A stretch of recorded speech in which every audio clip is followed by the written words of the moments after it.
I'm Mike Regan. I'm the artist for the Fallen Hero Portrait Project. And what you're looking at here are posters of about 3/4 of the 3,300 free portraits I've done around the world. I've been doing free portraits for 9 years for the families of the fallen, and just to let them know we care and we'll never forget. This poster is one that a group of pictures I just finished of all the children who died at Sandy Hook, the children and the teachers. All their families got their portraits before I let anybody know I was doing it, but that's who these people are. This is Ben Colgan, and you just met his dad, Joe. He died in 2003 in Baghdad. This young lady's dad died when she was 3. Because of the relationship between their families, she hadn't seen her dad's portrait until now, when she was 8. So on April 8th, she said she wanted to send a thank you letter to the artist, that's me. And so what the grandmother did, she says, let me take a picture of you and your dad's portrait, because she'd never seen it before. And then she said, can I write a letter to Mike? And the lady said, grandmother said, why don't you write him a poem? That poem was written by that young lady as a thank you to me. That is awesome. It says, dear friends, listen and I will tell you slow how I love my dear daddy so. I love him like flowers and hours of the day, and I wish, oh I wish we could still play on a warm sunny summer day. So she sent me that as a thank you. So wonderful. And the other drawings you see on the posters are all fallen heroes. Everybody in these pictures are fallen heroes. You'll notice this one poster right here where there's a poem. That's actually a poem that a mother wrote me after she received the portrait of her son. She wrote it and sent it to me. And I used to read that after my talks, but the last paragraph is so hard for me to do, I don't do that anymore. They're so detailed, they actually look like photographs. Well, and then the last poster on the left are all Medal of Honor recipients from the 442 Nisai group from World War II. I recognize Inouye, that's the only one. He just passed away, didn't he? Just did, yes. Just lost him. And actually these two are from Seattle right here. Are they? Okay. Yep, both of them. The originals of these are actually at now a permanent display in Hawaii. Are they? And then the poster was done, and the poster is now hanging in France and Italy. Really? Yeah, because that's where they won their medals. Yeah. So, or that's where they received their medals. And so for the first time, those folks actually get to see who those people were. Wow, that's it. So that's what the project is. Okay, folks, that's www.fallenheroesproject.org. Thank you very much, sir. Thank you very much. I'm at Brian's camera display. It's quite an extensive display of military cameras. My name is Brian Allenkoff. I'm a U.S. Navy reservist and a footed journalist in the Navy, and this is my U.S. Navy and Army Air Corps photographer display. Going from left to right, it's basically Navy. Motion pictures, still camera, aerial cameras, all the way down to Army Air Corps still photography to aerial photography display. Everything's original, no reproductions, but basically all the photographs can explain for themselves. Yeah, beautiful collection. Thank you.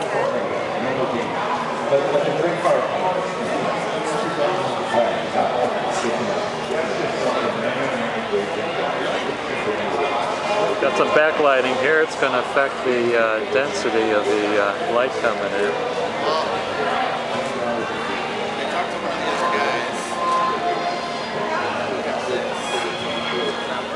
I think this is that guy from Chicago. You have one from a Chicago guy. Chicago dog tag that was from my father's neighborhood. Oh, really? I think it was from the west side of Chicago. Okay.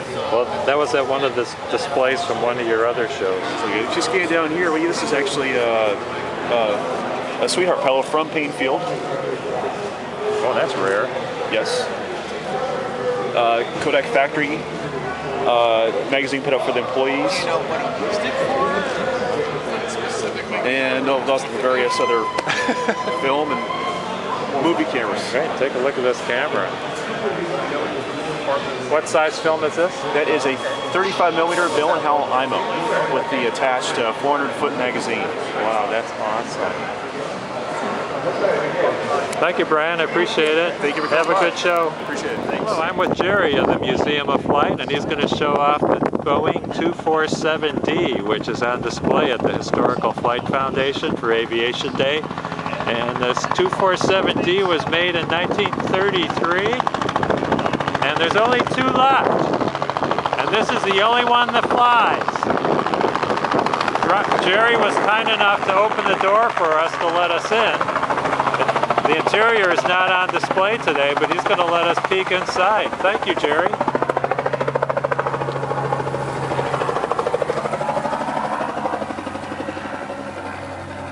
Well, the restoration is immaculate. I would love to get a hop on this back to the museum. No, I don't think so. No?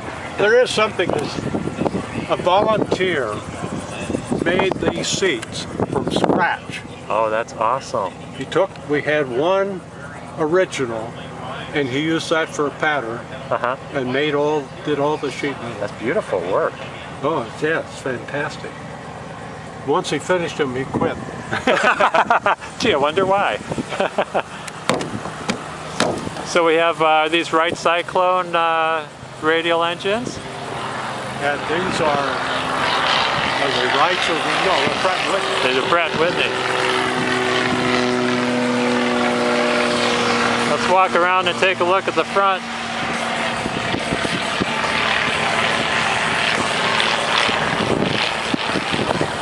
Just a beautiful airplane. Got a very distinctive cockpit if you look at the windscreen up front. It's got a distinctive shape that you just don't see anywhere else. And later versions had conventional. And this was put out of business by Douglas when they came out with the DC-3, which seated more people. Actually, it was put out of DC-2. Oh, I'm sorry, it was a DC-2 that was stiff competition for the DC-3 is the latest acquisition of the Historical Flight Foundation.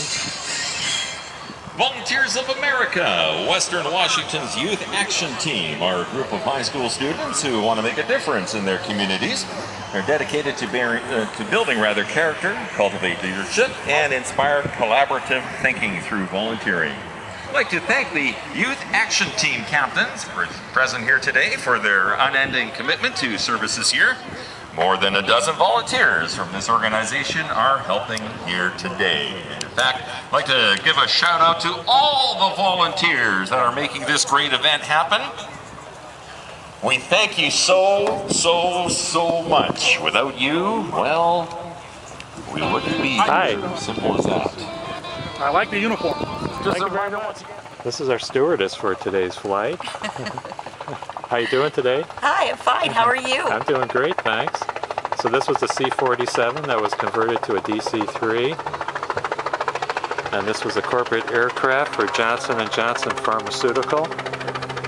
So you could see the big wigs are given all the nice luxurious appointments.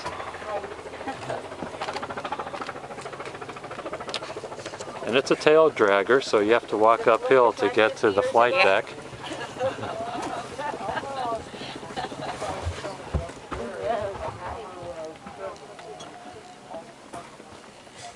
As an airliner, it wouldn't be configured like this, would it? No, we had 24 seats in the back in the airline. And the bulkhead came right behind the seats. Mm-hmm.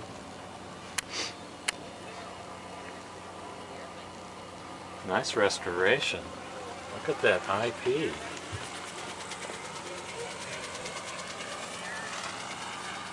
Is this going to fly today? You know if this is going to fly today? Either today or tomorrow. I don't know which.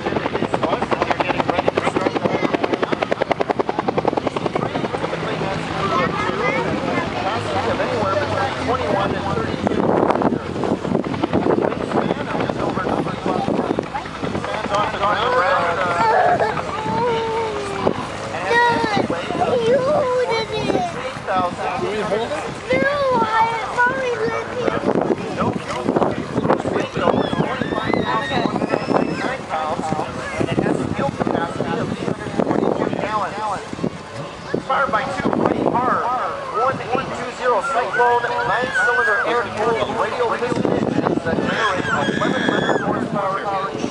Another interesting thing about the DC-3, there was never a prototype DC-3 made. It went straight into production, the first DC-3 built, followed by the 787 straight on.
Pre-flight the plane and forgot to take off the French flag.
P-51B is getting towed out for taxi for a flight.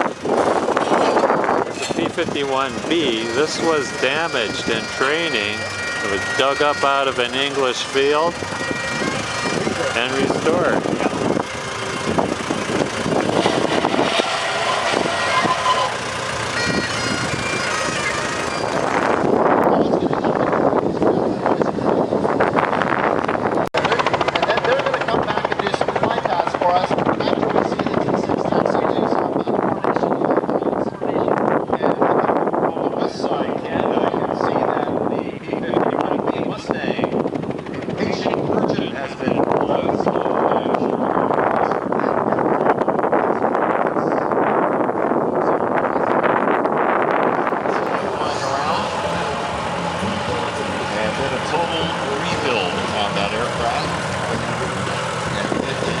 Absolutely gorgeous.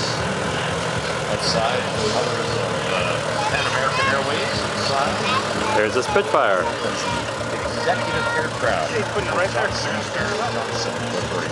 Speaking of the west side there, Roy, science also thrives on the west side. Did you know that? I didn't know that. Champion Robotics, of course, we know this one as... Pilot John Sessions during the pre-flight on the Spitfire. During the Korean War. And the Jaybird was also a nickname for the SMG.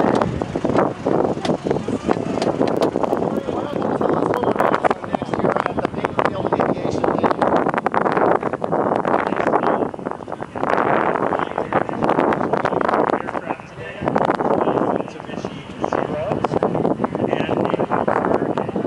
And right now, though, we have the EM-24 on the roll.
speed over.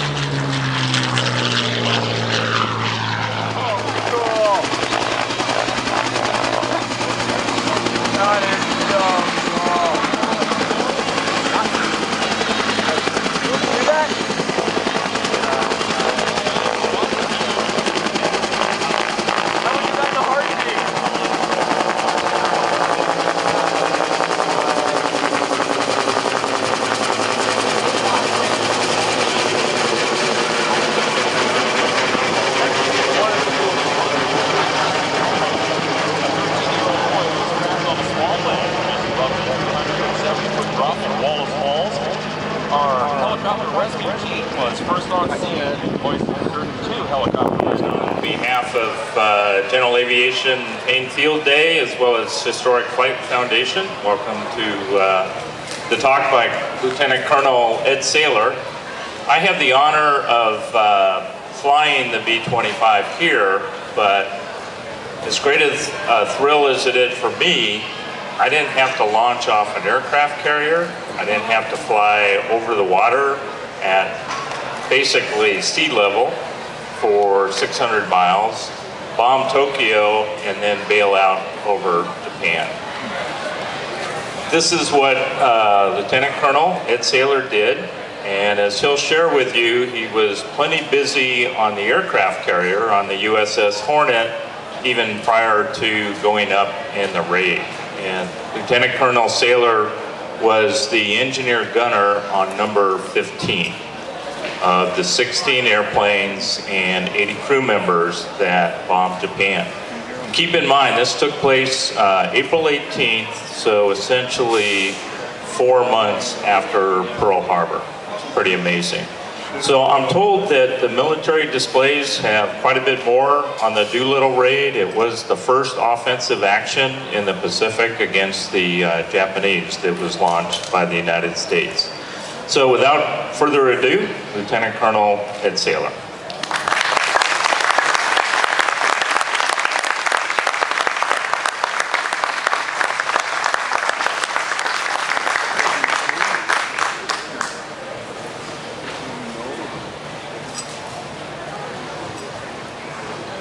I have to remember to hold this mic up close to me, my mouth, so you can hear me. So if it gets, if you can't hear me, somebody yell. I'll just tell my part of the story on the Doolittle Tokyo raid. I joined the old Army Air Corps in 1939, looking for a job, and I guess I found one.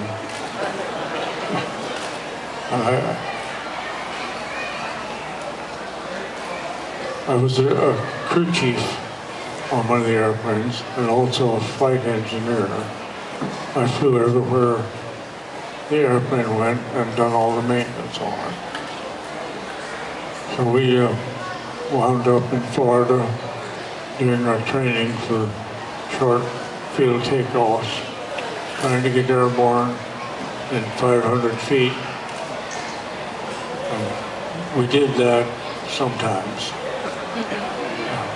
Modified the airplane, stripped all the extra weight out of the airplane we could, and cut the crew down. Well, we could. We didn't have room for a gunner on the airplane. But we had a pilot, co-pilot, navigator, bombardier, and flight engineer. On my ship, we didn't have a navigator because we had the doctor that took care of our gang, was on my airplane. So we left Florida, wound up at the Naval Air Station, Alameda, California. And that's where I realized that we were going to go on an aircraft carrier. On all our training, we were just guessing at what it was that we might be doing. See, we volunteered, but we didn't know what we were going to be doing. It was a highly classified mission. So we just sort of speculated on what it might be. thought we were probably going out into the Pacific somewhere to operate off some short runways, like we were training in Florida. When we got to Alameda, then we found out we were going on an aircraft carrier. I didn't know that until we taxied down by the dock and they hoisted us up on the carrier Hornet. That's when I found out we were going on a carrier. We still didn't know where we were going or what we were going to do. We were out to sea a few days before they told us that we were going to bomb Japan. Well, I'm getting ahead of myself. The 16 airplanes took up the whole flight deck. So we thought we were just being transported someplace that was too far to fly. And that sounded okay, that made sense. So then a day or two later, they had to shuffle all the airplanes around, and now we had half of the flight deck exposed, and that was going to be our runway. And at that time, we sort of got the idea we were going to be taken off the carrier.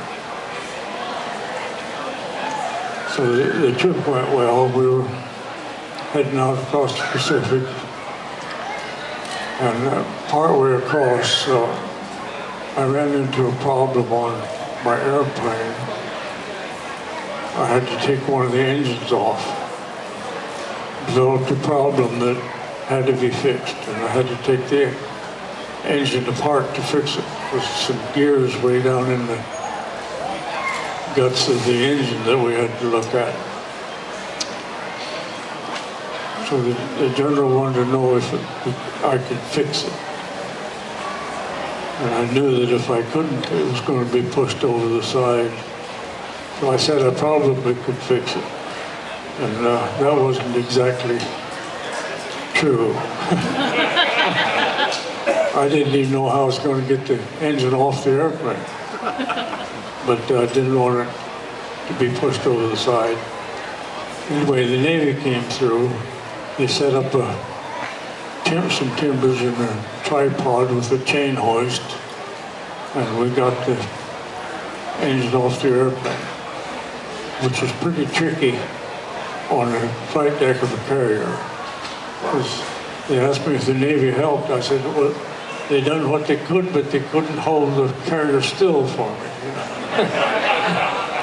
That would have helped. So I couldn't lay anything on the deck. A tool, screwdriver, part of the airplane, nothing. It would have went right overboard. Of course, one of my friends said, why don't you just toss something over, you won't have to go on the rig. Well, I didn't do that. But everything I took off had to be taken up inside the airplane. Couldn't lay it down. So I had nuts, bolts, airplane parts scattered all through inside the airplane. I had to remember where I put things and what they were. And that was, I lucked out there because I didn't have anything, parts left over when I got through, so I found a spot for everything. Got the repair work done all right. There's a gear system in the engine, that the planetary gear system, it's called, that reduces the crankshaft speed by half to accommodate the accessories. Those were the gears that became the problem. I found two of the keeper keys that held these gears in place on a magnetic plug in the oil sump. So I knew that we couldn't run the engine anymore because the gears would slide out a little way on that shaft, and that would be the end of the engine. So it had to be fixed. And that went all right. It took about a week taking it apart, putting it together, and remembering how to do everything. This was something that we didn't do at squadron level. This was a depot job, but I had to try, and it worked out all right. Got it back on the airplane, ran it up, and ran fine, and it ran for the 12-hour mission, no problem. we wondered about all the other airplanes if all their gears were okay, you know. Because that was kind of a surprise having this happen. Never had happened before. Anyway, that worked out all right. We continued across the Pacific, pretty uneventful, till we were getting close to Japan.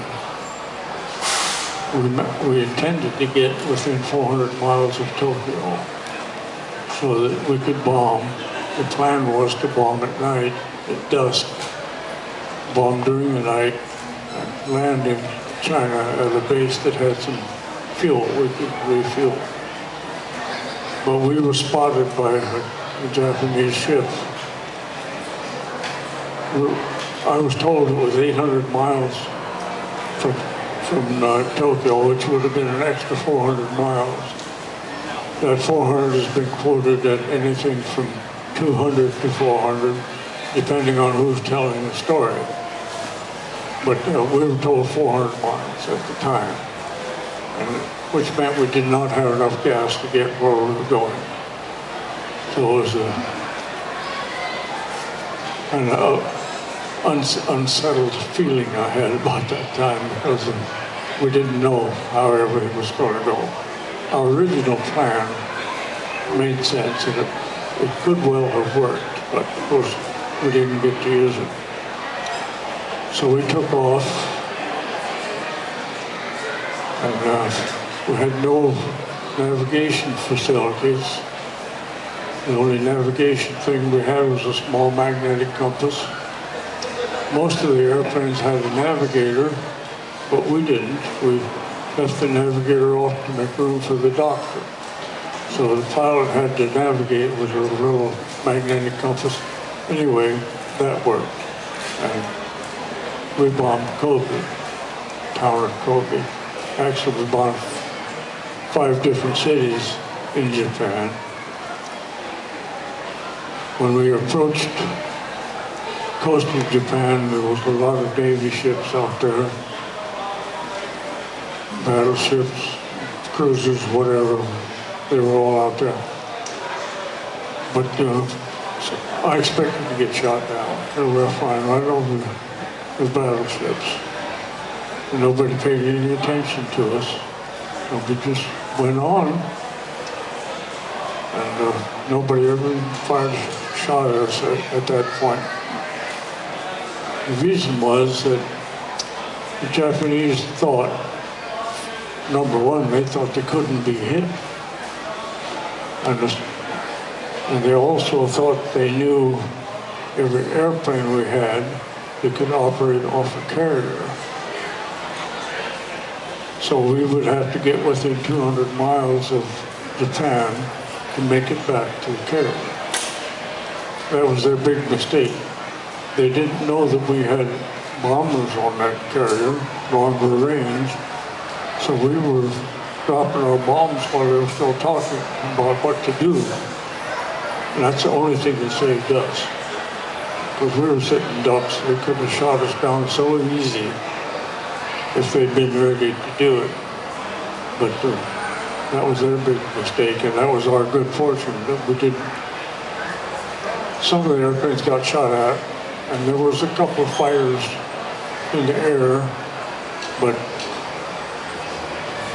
I had two fires on our tail for a while, and then they broke off and went somewhere else. So we didn't get attacked by fires.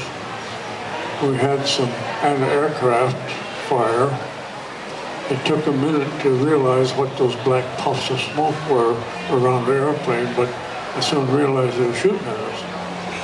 But see, I didn't know about those black puffs. We hadn't seen any war movies or anything. Quite know what to be scared of, you know. But we figured that out. I don't think we got hit. Of course, we never got to inspect our airplane because we landed in the water. As we approached China, first off, we heading across from Japan to China, we had a headwind, which meant that we were really probably not going to make the coast of China. Somewhere along the line, the headwind turned around and became a tailwind. And you can credit that change of the wind direction to whoever you want to, but it might have been up there too. Because it's pretty unusual for a headwind to turn into a tailwind right when you needed it most. So we did make the coast of China, China. And my ship, we ditched, we landed in the water.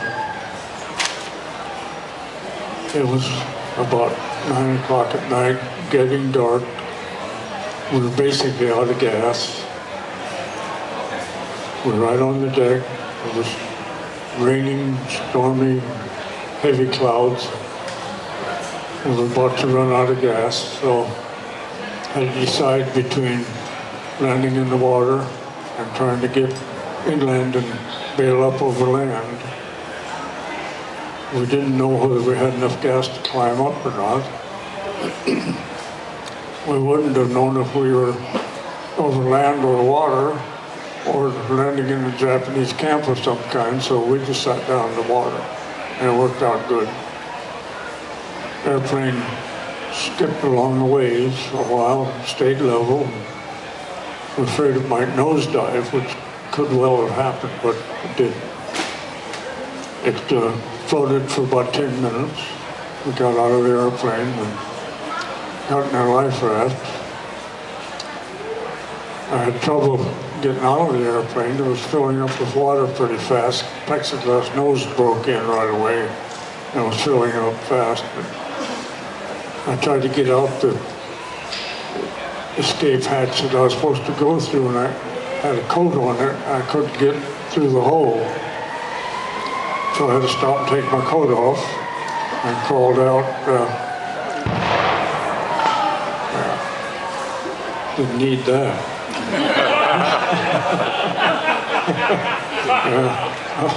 I thought I should duck or something. So anyway, that was my first experience with being wounded in combat. I should have got a Purple Heart at this point, because when I crawled out through that hole, I snagged my ear and it bled a little bit. Well, I was wounded in combat, right? No Purple Heart. So we got into our life raft, sitting on top of the airplane. The airplane floated for about 10 minutes. We were all set to go. Pushed off the airplane. Flight control aileron came up and snagged a hole in our life raft. We lost half of the inflation. So now we just had a piece of canvas filled with air to hang on to. It wasn't no longer a usable life raft.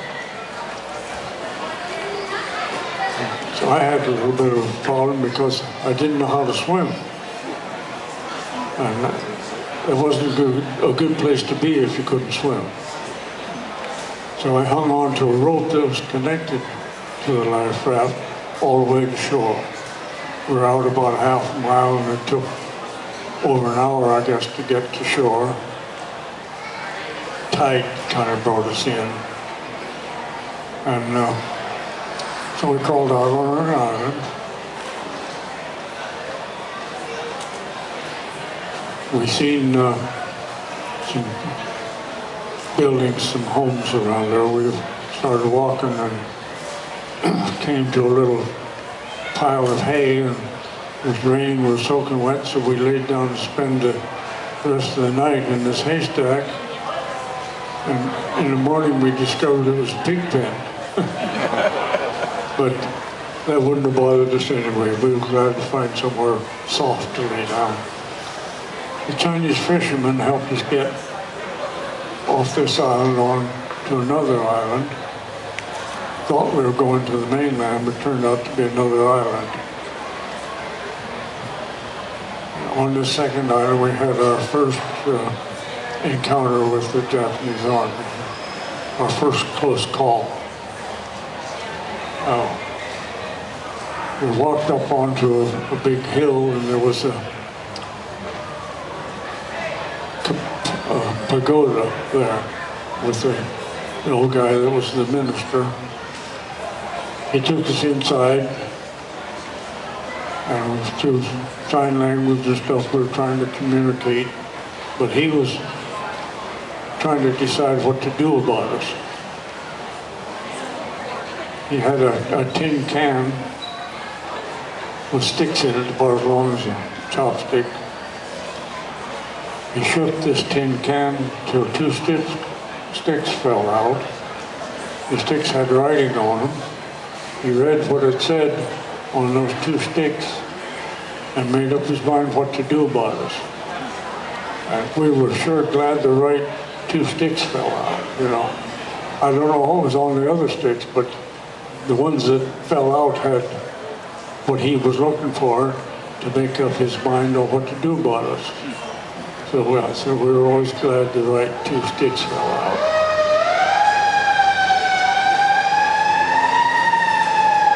Yeah, that's more coming. So he decided that we should stay there for a while.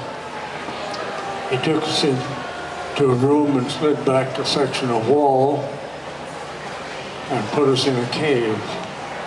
Crawled through a little tunnel into a cave, about 15 foot across the cave, I guess. And we stayed there all afternoon. The Japanese soldiers came. They spent a couple hours trying to find us. They had tracked us right to that building. They knew we were there. So they spent a couple hours. We heard them yelling out there and running around. We actually seen the feet. There was a crack in the top of the cave and about 3 or 4 inches wide, and I was sitting there looking up at Japanese soldiers' feet going by. So that was interesting. They obviously never found us.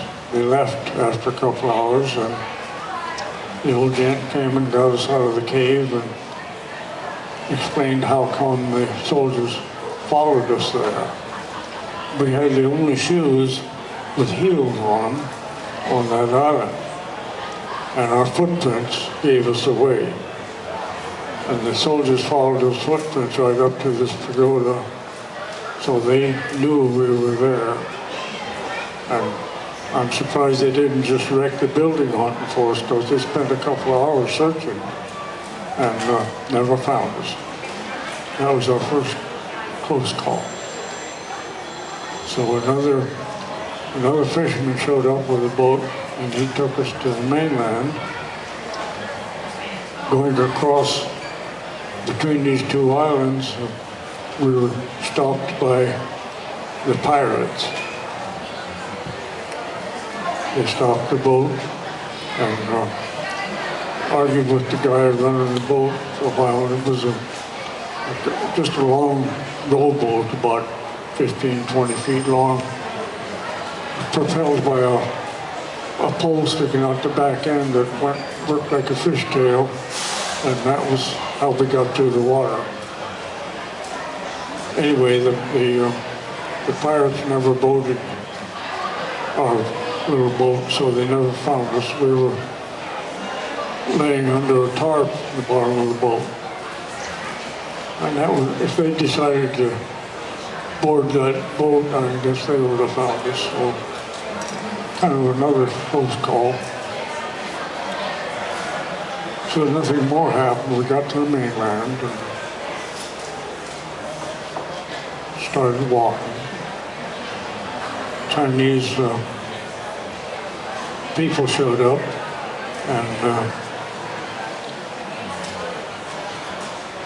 we found out that one of our crews was nearby in a little hospital, and that was the crew number 7 that they crash landed on an island, and they were all pretty badly beat up. They were all thrown out of the airplane. This guy, the author of the book, 30 Seconds Over Tokyo, Ted Lawson, he's the pilot. he tried to land on a beach. You see the good-looking stretch on the beach, and he was going to land there, take off the next day. And as he came in for landing, gear down, he decided to make a go-around, and he booted the throttles and the engines quit. He'd had the carburetors were leaned out just as lean as you could go and still run. So when he gave it the throttle, there was no fuel there to match the air. The engine stopped. So they went into the water, turned the airplane upside down. Everybody except the flight engineer got thrown out of the airplane. The bombardier, who was still in the nose, got thrown through the plexiglass nose. Pilot and co-pilot and bombardier thrown up through the hatches. Everybody's all banged up. And the flight engineer, who was back in the position he should have been for crash landing, was the only guy that never got injured. So the airplane was upside down. He was knocked out. He came to and full of water. And took him a while to realize the airplane was upside down. And so he got out the hatch and helped the other 4 guys get on shore and do what he could for him. So he was awarded the Silver Star for his part there, and he'd done a good job. So the Chinese took this crew to a little hospital about a day's march away, and we found out about it, so we went down there. They took us down there. And the pilot of that ship is the guy that lost his leg. The doctor on my ship was not a surgeon, but he amputated the leg there in that little hospital. Didn't have much to work with. Guy needed a transfusion. Doctor used a syringe to extract blood out of our co-pilot and into the injured pilot. And that was the best way he had of accomplishing a blood transfusion. So he amputated the lieutenant's leg there, and we left him. My crew started walking, heading for Chongqing, which was capital of China. It was several thousand miles west of where we were. And we were just hiking down the trail, wondering what we would run into. Another city, people, fishermen, Japanese army, we didn't know. Kept walking. We encountered a teenage Chinese boy on the trail. He's about 14 or 15 years old. His family had been killed in the bombing of Shanghai. He spoke a little bit of English, and he took up with us. He became our navigator, our interpreter, and our food scrounger. So this kid, we owed him big time. We have never been able to find him since. His name was Yu-Fu An.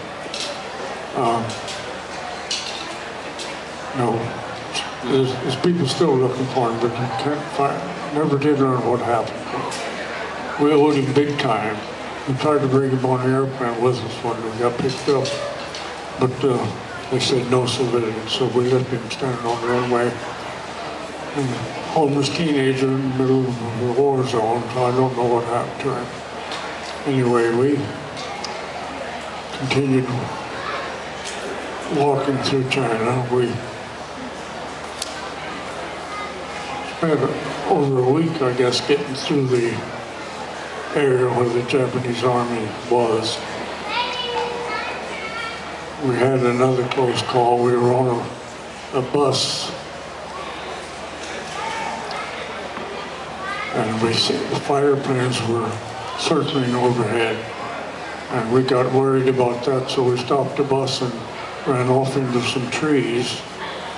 There was another bus that looked like ours a couple hundred yards ahead of us on that road, and the fighter plane strafed that bus, shot it up. They thought it was us. So they just picked the wrong bus to shoot up. So we lucked out. We had good luck all the way through this trip. See, we made it, got the bombs, got out of there, didn't get shot at. I didn't expect to survive the mission because we should have been shot down. Anyway, element of surprise is what served us, saved us. And our luck continued to hold. We made it across China into the capital, Chongqing. We had some another interesting situation where we were waiting in this town for an airplane to pick us up. So there was a pagoda sitting along the river there. We went up in that pagoda and watched the Japanese bomb the city every day. They come about 10 o'clock in the morning, bombed the runway and left, and we were up there watching them. And after a couple of days of that, somebody said, we'd probably better not stay here any longer. And the next day, the Japanese bombed that pagoda. So that was a little close right there. They bombed that runway every day, and when they left, a few hundred Chinese showed up with buckets of rocks, filled all the bomb craters, and the airport was open again. So that's where they came and picked us up. And the pilot kind of picked a path without too many piles of rocks on it, and we got airborne. And that brought us into Chongqing, and there we were guests of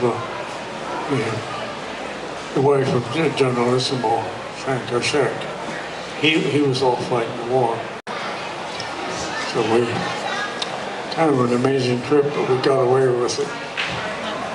We didn't, at the time, it just, it was just what you did to join the war effort. You just went where you were trained to go.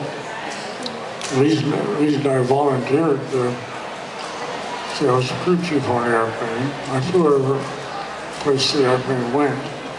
And this was a chance for me to go to war doing something that I was already trained to do on my own airplane. So I'll go on this one. And of course it turned out to be the Tokyo raid. But we had lots of volunteers. The war was on, we had to get involved, so we did. That's there's a couple of things I could mention on the personal side.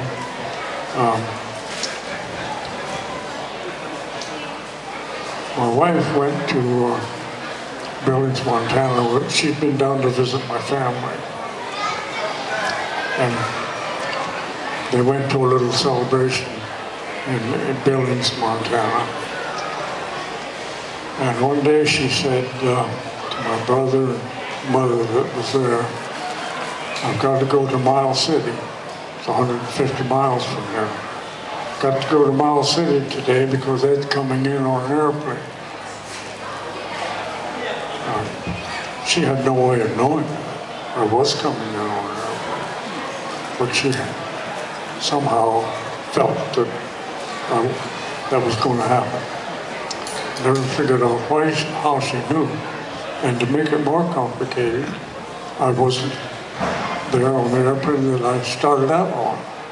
We spent a night in North Dakota, came on the next day, and there my family stood with my wife waiting for me to get off the airplane.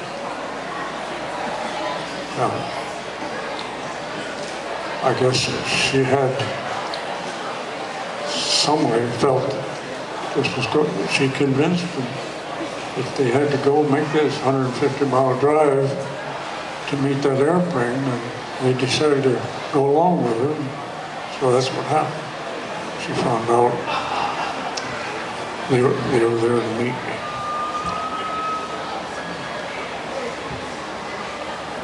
The other thing that happened on a personal level. She decided to go down to Montana and visit my folks. They knew we got married, but they'd never even seen a picture of her, didn't know anything about her. So she sent him a telegram, got on a train, headed for Montana from Tacoma. Got into this town of Miles City, and there was nobody to meet her. She thought that was kind of strange. She sent him a telegram. There was a policeman there, seen this girl standing there, and decided to talk to her. Told her, well, there's no transportation. The little town, our little town, was called Jordan. It was 87 miles away, and there was no transportation to Jordan. Said, you stay in this hotel, and in the morning you come down here and we'll put you on the mail truck. Haul the mail out to Jordan, and you can ride on that truck. That's how she got to our little town. Once she got there, of course, there was nobody to meet her there either. One of our neighbors happened to be in town and seen this girl, strange girl standing there. I mean, the town was 300 population, so a strange girl stood out. He talked to her, and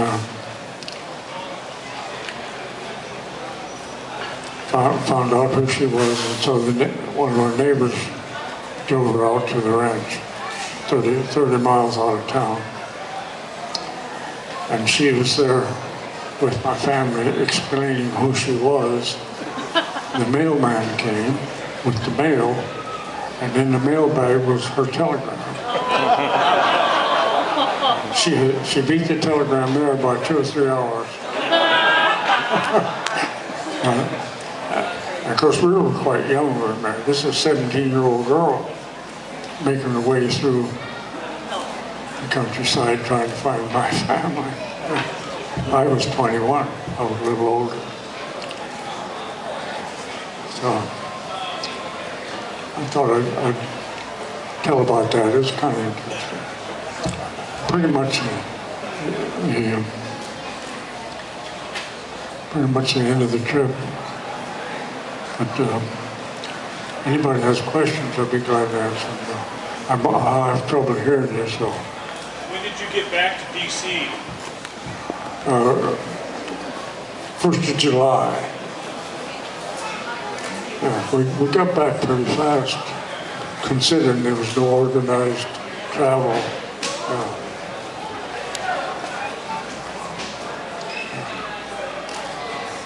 Any questions? Did Doc White stay with Ted Lawson clear until he was rescued? Yeah, the doctor stayed with that crew all the way back to the States. Lawson had a hard time. They didn't have any medication for him, much. A little bit of, I forget what they use. Morphine, thank you. A little bit of morphine in the hospital during the surgery. And Ted started to come awake while they were sewing up his leg. So he was pretty uncomfortable at that point. That's, of course, the first he realized that he'd lost his leg. The gangrene had set in so bad on his knee that it was all smashed up. They had to take the leg off. Our doctor was not a surgeon, but he got the job done. He knew what he had to do. He accompanied the crew back to the States, and they got there ahead of us. Somewhere along the line, somebody arranged a little better transportation for them. And so we caught up with them again in Washington, D.C., in the hospital there. Anybody else? Sir, were you did you go back into the service before the war then, or what? I stayed in the Air Force. I went to Europe and spent the rest of the war there. I was commissioned by direct appointment in France. I became an officer. And I stayed 28 years in the Air Force. So I say I had joined the old Army Air Corps looking for a job, and I found one.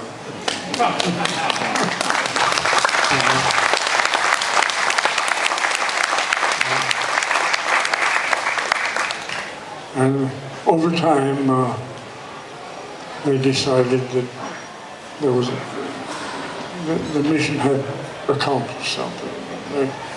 At the time, it was just another mission, and I never knew until after the war what had happened as a result of our raid. And they say that we changed the course of the war in the Pacific because Japan had to keep a lot of stuff back to protect the homeland. You see, previously they thought they couldn't be hit, and they had not very much defense around the cities. So after the raid, they defended the homeland, and they brought a lot of stuff back, and they changed their battle plans, and the Navy went in a different direction. And so this, our raid was really the first encounter of any kind that we had won in the Pacific. And it was the last, we never lost another one. The Japanese had taken a number of islands. We had people on a few islands out in that area in those days, but we couldn't defend the islands, so they just were pretty much going unhindered across the Pacific in those early days. But after our raid, we never lost another action in the Pacific. So everything turned out pretty good. So we just had a lot of luck. It worked out. General Doolittle had it all figured out. He's to be given credit for being the brains. He knew what we had to do to prepare the airplane and the crews to make this work. And he had it figured out right because it did work. So it's pretty much the story. Any other questions or anything, I'll be glad. You mentioned you met up with Lawson's crew. Did you meet up with any of the other crews when you were going? You know, halfway across China, we started picking up other people.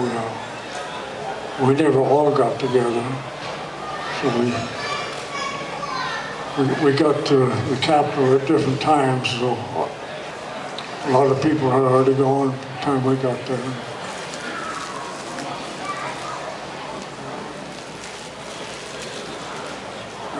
Have you ever gone back to China or Japan and seen where you were? Once was enough. My curiosity got completely taken care of. I never thought about going back. A lot of people did, but I wasn't one of them. They thought they had, they found people for 5 different crews. And then about a year after that, the fishermen there on the island got the idea that maybe they had found our airplane.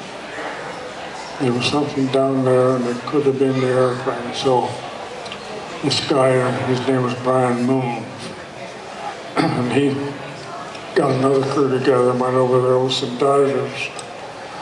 It was only in about 100 feet of water, but they couldn't find the airplane. As near as they could tell, they were in the right spot. And the fishermen had talked to them and said, this is where we kept getting hung up on something down there. But they never found the airplane.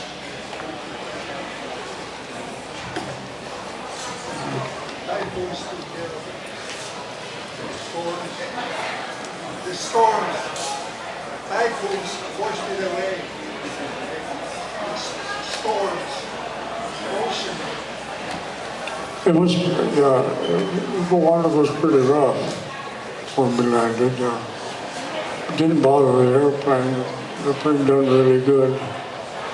But I don't hear so good, so I hope I heard the question right.